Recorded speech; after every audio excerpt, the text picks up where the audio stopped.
Bonjour à tous, bonjour à toutes, et merci aujourd'hui aux moyens techniques de Horizon Web Media de me permettre de m'exprimer devant vous. Je voulais vous remercier pour ces magnifiques élections et ce résultat sans appel, car avec 3 listes, comme vous le savez, ce n'était pas gagné d'avance.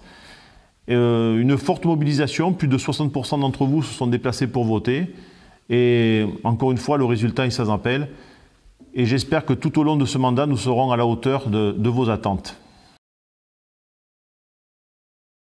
Aujourd'hui, au vu de la situation sanitaire gravissime que nous traversons, vous le savez, le gouvernement et le Premier ministre a donné quelques directives. Et donc, du coup, quelle est la situation à Aubé?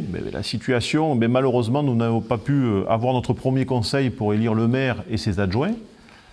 Donc, vous avez bien 19 conseillers d'Aubé demain qui sont élus et 4 conseillers de Pôle Amour d'Aubé. Donc nous sommes encore une fois sur une très large majorité. Mais Madame le maire va rester dans ses fonctions pour gérer un petit peu les situations courantes et notamment l'état civil avec son premier adjoint, Monsieur Roger Vigne, et Madame Annie Noguero qui est aussi adjointe. C'est une situation un petit peu atypique, il faut bien le reconnaître. Elle va nous contraindre comme ceci jusque certainement au mois de mai, voire au mois de juin.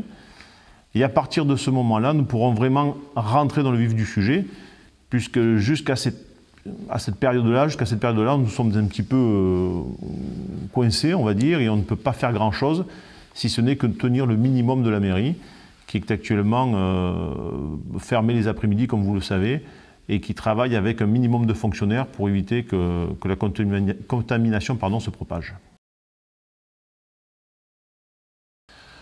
Comme vous le savez, les conditions sanitaires dans notre pays, et Aubé n'est pas épargné, sont gravissimes et on n'est pas en vacances, ce n'est pas les vacances. Il faut absolument que nous agissions tous ensemble pour améliorer cette situation et surtout sortir tous ensemble de cette situation sans trop de dégâts.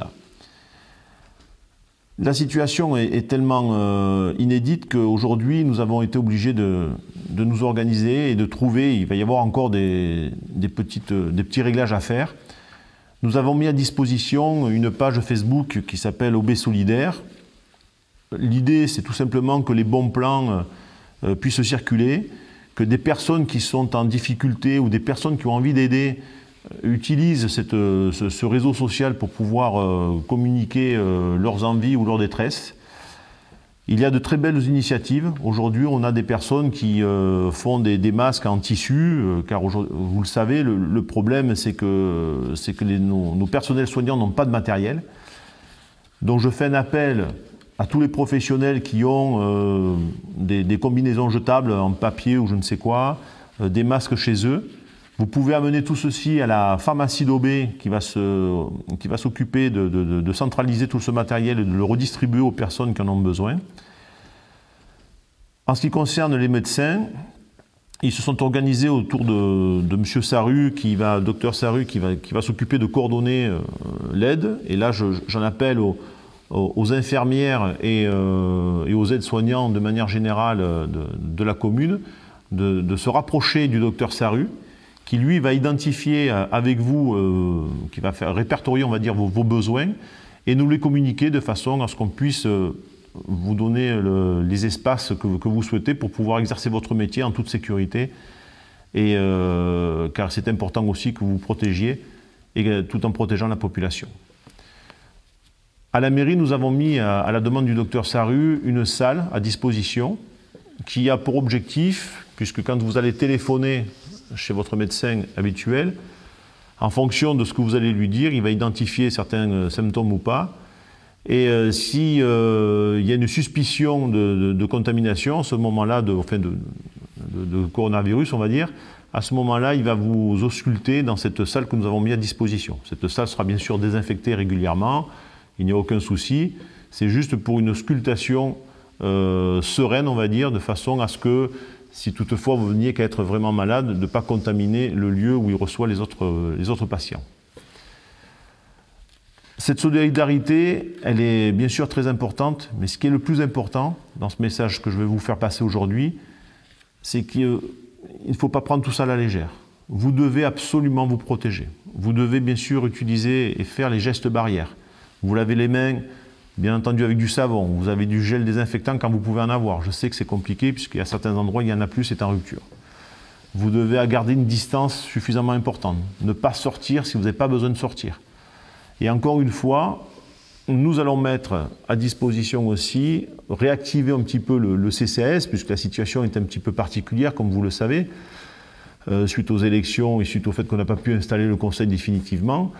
Nous avons une personne dans l'équipe, donc qui est Hélène Laverne, qui va centraliser un petit peu toutes les particularités du CCAS.